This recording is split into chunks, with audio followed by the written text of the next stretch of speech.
My sweetest love lives some 4,400 kilometers away from here. I miss her every day. We are used to this, to text messages and phone calls and Skype sessions. We see each other in person a few times a year, in the summers and at Christmas, and once or twice in between if we're lucky. I can feel her face light up across the country anytime we speak. She holds my heart in her hands as we lay on our respective living room floors. Her words make feeling lonely a little less alone. She sees me even in times where I feel my most invisible. On harder nights, we share a glass of wine or smoke a joint and help each other hang on. We read each other bedtime stories and books about trees and zines about the coming of spring. I send videos of the West Coast downpour falling from the sky and drenching the rhododendrons outside my bedroom window. And she tells me how glad she is to see something that's green and how it helps her breathe a little easier. She's learning to play the ukulele, and she sings me Rainbow Connection, and I can't keep myself from sobbing.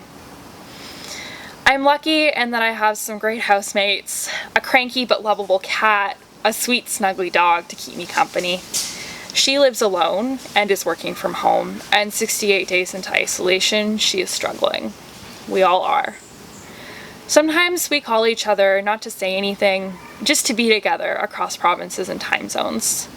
We'll be knitting, or making dinner, or playing video games, or folding laundry or washing dishes, and while it's not the same as dancing with her in my kitchen, it helps to scratch the itch, even just a little. 170 days since we last saw each other, 100 days since we started social distancing, 45 days since I was supposed to fly to Ottawa to see her, and somehow, she's in my arms again. We are in Deep Cove, sprawled on a picnic blanket with wine and grapes and goat cheese. And we gaze at the water and the mountains. And we take turns reading Revent Sinner and Red, White, and Royal Blue, interrupting one another only to point out adorable dogs or cute kids. We lay on our backs as we stare up at the trees, as we notice the clouds drifting by, as she rests her head on my chest, and we hold each other for the first time in a long time. I am elated. I am grateful. I am home.